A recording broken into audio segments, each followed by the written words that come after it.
Gold, trusted gold buyers. మీరు తాకట్టు పెట్టిన బంగారాన్ని విడిపించి ఈ రోజు ఉన్న మార్కెట్ ధరకు కొనబడను.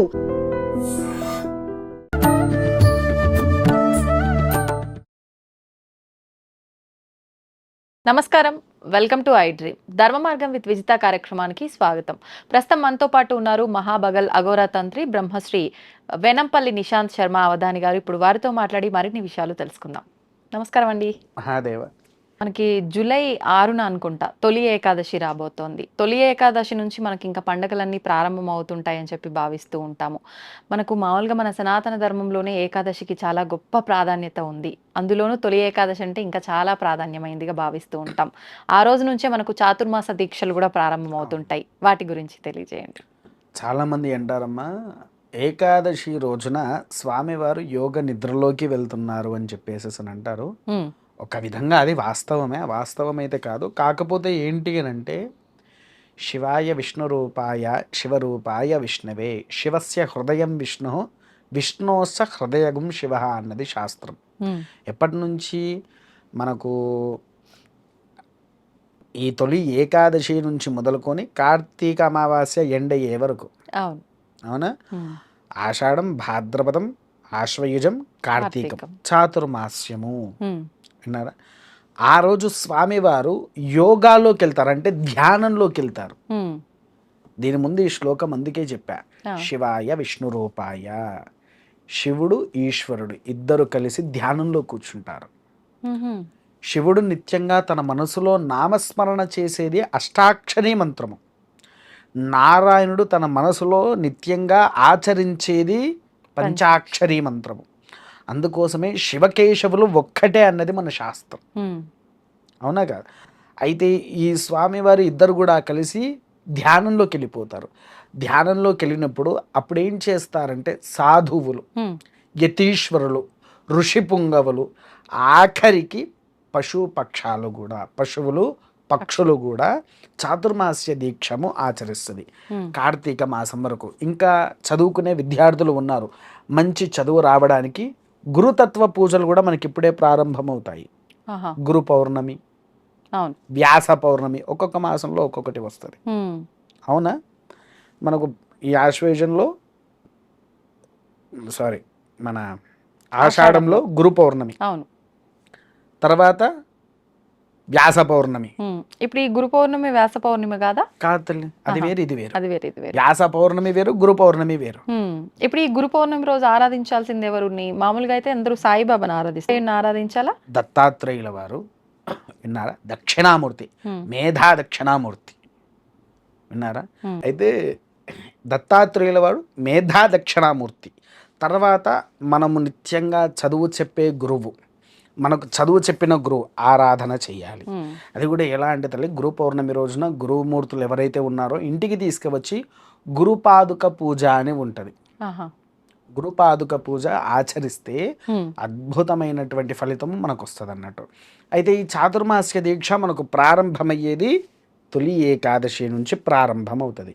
ప్రతి ఒక్క యతీశ్వరుడు కూడా ఉపవాస దీక్షలతో ఈ 4 మాసాలు దీక్ష గావించి ఏకాదశి రోజున శివకేశవులకి ఇద్దరికీ ముఖ్యంగా అభిషేకం ఆచరించాలి. ఉదయం పూట అభిషేకాన్ని ఆచరించిన తర్వాత తులసీ దళాలు ఉన్నాయి కదా, తులసీ దళాలతో మంచిగా మాల తయారు చేసి నారాయణుడి కప్ప చెప్పాలి. శివుడికేమో బిల్వార్చన చేయించాలి. అది కూడా 1,00,000 బిల్వార్చన అనేటువంటి ఆచరిస్తారు, గుర్తుందా? తెలుసారా తల్లి? ఆ 1,00,000 బిల్వార్చన తొలి ఏకాదశి రోజు చెయ్యాలి.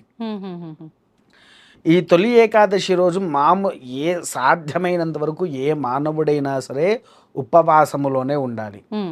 దీనికి ఒక చిన్న కథ చెప్తా అమ్మా. పూర్వము రాముల వారు పరిపాలించేటప్పుడు ఒక బ్రాహ్మణ కుటుంబం ఉండేది. వాళ్ళకు పిల్లవాడు ఉన్నాడు. ఆ పిల్లవాడు నిత్యంగా భోజనం లేనిది ఉండేటువంటి వాడు కాదు. ఉదయం నుంచి రాత్రి వరకు ఒక 4-5 పూటలు భోజనం చేస్తూనే ఉండేవాడు.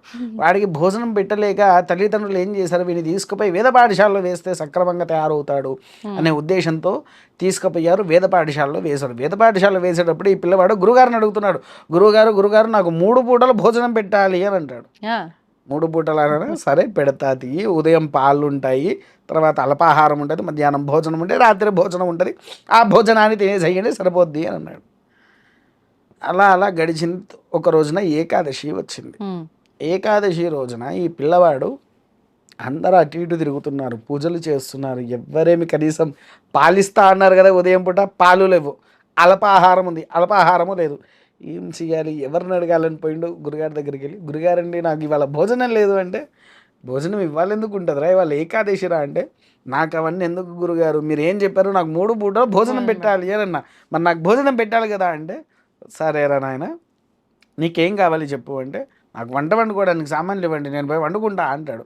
సరే పాఠశాలలో వండుకోవద్దు, ఎక్కడికైనా దూరంగా వెళ్ళు, దూరంగా వెళ్ళేసి అక్కడ వంట వండుకో, వంట వండుకొని భగవంతుడికి, రాముల వారికి కానీ ఎవరికైనా భగవంతుడికి నివేదన పెట్టే నువ్వు తినాలిరా అంటాడు. సరే దేవుడికి నివేదన పెట్టాలన్నాడు కదా, పాత్రలు బియ్యం పప్పు ఉప్పులు అవన్నీ తీసుకున్నారు, ఎడ్ల బండిలో వేసుకున్నాడు, వెళ్ళిపోయాడు. వెళ్ళిపోయిన తర్వాత ఒక చెరువు దగ్గరికి వెళ్ళాడు, మంచిగా దాన్ని ఆమర్చుకున్నాడు, వంట ప్రారంభం చేస్తూ వంట వండుకుంటా, రామ రామ రఘురామ రఘుకుల సోమ రణధీర అని పాట పాడుకుంటూ స్వామివారిని ఆహ్వానిస్తున్నాడు. వాడి పాటకు ముగ్ధుడైనటువంటి స్వామివారు వాడి దగ్గరకు వచ్చాడు.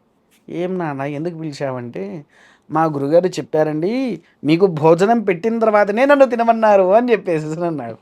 వండింది ఎవరికి? ఒక్కరికే వండాడు. ఒక్కరికే వండిన తర్వాత ఈ యొక్క సామాన్లు తీసుకుపోయి రాముల వారికి వడ్డించారు. రాముల వారు మంచిగా ఉన్నదంతా తినేశారు. ఎండిపోయాడు పిల్లవాడు, వెళ్ళిపోయాడు. ఈ ఆకలితో ఆ రాత్రి అలానే నిద్రించాడు, ఆ కాలాతీతం అయిపోయిందని.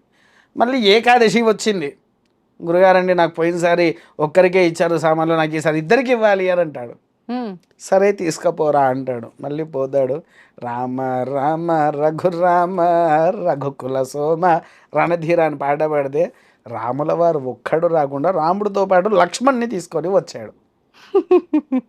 రాముడితో పాటు లక్ష్మణ్ని తీసుకొని వచ్చేసేసి ఇద్దరు కూడా కలిసి భోజనం చేస్తే ఇద్దరు వచ్చారా, సరే అని పెట్టేశాడు. పిల్లవాడు ఏమయ్యాడు? ఉపవాసం ఉన్నాడు. అదే రాత్రి ఆకలి మంటతో వెళ్ళి పడుకున్నాడు. మూడోసారి తీసుకువెళ్ళాడు, మళ్ళీ పాట పాడాడు. రాముడు లక్ష్మణుడితో పాటు సీతాదేవి వచ్చింది, ముగ్గురికి కావాలి అని అంటే ముగ్గురు కలిసి భోజనం చేశారు. మళ్ళీ పిల్లవాడు ఉపవాసం. 4వసారి హనుమంతుడు కలిసి వచ్చాడు. 6వసారి భరతక్షత్రజ్ఞులు వచ్చారు. ఆఖరిసారి రామరాజ్యం అయోధ్యలో ఉన్న పరివారం మొత్తం దిగింది. ఆఖరిసారి అప్పుడు పిల్లవాడిని అడిగాడు. పిల్లవాడు గురుగారిని మీరు ఇచ్చే నాకు అస్సలు సరిపోవట్లా, ఒక్కరిని పిలుస్తా ఇద్దరు వస్తున్నారు, ఇద్దరు పిలుస్తున్నా 4 వస్తున్నారు అని. ఇక ఒక్కరిద్దరు గురుగారికి అసలు ఏంటిది అనేది అర్థం కావట్లా. ఏం చేస్తున్నాడు పిల్లవాడు అంటే, సరే ఇప్పుడు నీకు ఎంతది కావాలంటే, 1000 మంది తినే భోజనం కావాలి అని అన్నాడు. సరే తీసుకుపో అని అన్నాడు. తీసుకుపోయి వాడు మంచిగా అక్కడ అన్ని ఆమర్చి రాముల వారి పాట పాడగానే అయోధ్య మొత్తం దిగి వచ్చింది. ఒకరు కూరగాయలు కట్ చేస్తున్నారు, రాముల వారేమో వంటలు వండుతున్నారు, సీతాదేవి అన్ని రకాలుగా చూసుకుంటూ ఉంది. అన్ని విధంగా చూస్తూ గురుగారు ఏమనుకున్నారు, అసలు వీడు ఏం చేస్తున్నాడో పోయి చూద్దాం పదా అని పిల్లవాళ్ళందరూ కలిసి అక్కడ కూర్చొని తొంగి చూస్తే రామ పరివారం మొత్తం అక్కడ ఉన్నది. రాముల వారి యొక్క పరివారము అక్కడ కనిపించేసరికి ఆయన మనసులో అనుకున్నా, అయ్యా రామ, జగదరిగిన కార్యము నీ వల్లనే అవుతుందా స్వామి అని అన్నారు. అంటే భగవంతులు కూడా అసలు ఆ రోజున తినరు, కాకపోతే మనిషికి ఒక అర్థము కావాలని వీడేం చేశాడు, ఎన్నిసార్లైనా కూడా ఒకరికి పెంచుకుంటూ పోతూనే ఉన్నాడు. అవునా కాదా?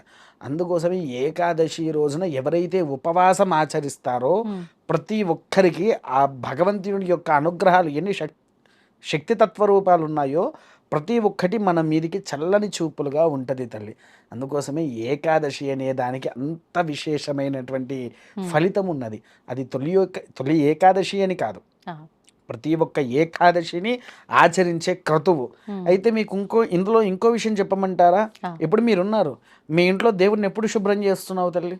అంటే వారంలోనా? ఒక నెలకి ఎన్నిసార్లు కడుగుతావు? 3-4 టైమ్స్. ఏ రోజు అది? బుధవారం. లేకపోతే ఇల్లు కాదు నేను అంటుంది, దేవుడి పటాలు. గురువారం లేదంటే బుధవారం. అదే మహాపాపం. భగవంతులను శుభ్రం చేసేది మనం పులికాపు అని అంటాము. అంటే పులికాపు అంటే శుభ్రపరచడం. ఆ, ఆ. విగ్రహాలే కానీ ఫోటోలే కానీ ఇంట్లో ఉండేటి శుభ్రపరుస్తాం కదా, దాన్ని మన పదంలో పులికాపు అని అంటాం. ఉమ్, ఆ పులికాపు ఎప్పుడు ఆచరించాలి? కేవలము ఏకాదశి రోజు మాత్రమే. ఇంట్లో ఉండే ఫోటోలే కానీ విగ్రహాలే కానీ ప్రతి ఒక్కటి శుభ్రపరచాల్సింది కేవలము ఏకాదశి రోజు మాత్రమే. మిగిలిన ఏ రోజు కూడా మనం శుభ్రపరిచినా అది దేవుళ్ళు స్వీకరించరు, దాన్ని మనం పట్టించుకోకూడదు. అంటే ఏ వారం ఉన్నా ఏమున్నా ఆ రోజునే ఆ శుభ్రపరచాలి. రోజే శుభ్రపరచుకోవాలి. ఉమ్, ఎందుకంటే ఉపవాస దీక్షలతో ఉండేవాళ్ళు మనసు క్లుప్తంగా పెట్టుకోవాలి భగవంతులు. అందుకోసమే వారు ఆ రోజు తలంటు స్నానాలు ఆచరించి అన్ని రకాలుగా శ్రేయస్సుని శక్తిని పొందుకుంటూ ఉండాలి. కాబట్టి వాళ్ళు ఆచరించే నిత్య క్రతువులు, సాధారణంగా మనం ఇంట్లో ఒక కుక్కను పెంచుకుంటాము, అవును. అది తెలిసి ఏకాదశి రోజు కూడా ఏది ముట్టదు. ఉమ్, ఇక కొంతమంది నాన్ వెజ్లు అవి ఇవి అలవాటు చేసేసరికి కొన్ని తింటున్నాయి, కానీ ఉమ్, ధర్మంగా ఉండేటువంటి ఒక శునకైనా కూడా ఏకాదశి రోజున ఎట్టి పరిస్థితులు కూడా భోజనం అనేది చెయ్యదు. ఉమ్. విన్నారా తల్లి? అంతటి విశేషమైనదే ఏకాదశి. అందులో తొలి ఏకాదశినే ప్రతి ఒక్కరికి ఒక రీతి రూపాన్ని చూపించేదే తొలి ఏకాదశి తల్లి. చాలా చక్కటి వివరణ ఇచ్చారండి. ధన్యవాదాలు. మహాదేవ. దీన్ని తవ్వండి, తవ్వుతూనే శివలింగం. పరమాత్మకు జీవా సరే దాన్ని అట్లా కప్పేసేయండి, చూపించదండి. Krishna is there. మూర్తి పూజ కాదు, సాక్షాత్ బ్రజేంద్ర నందన భగవాన్ ఉన్నారు మూర్తిలో. ఏమీ ఆశించకుండా ఆరాధించే వాళ్ళు కూడా ఉన్నారా ప్రభుజీ? నిజమైన భక్తి అంటే మనకు తెలియదు కాబట్టి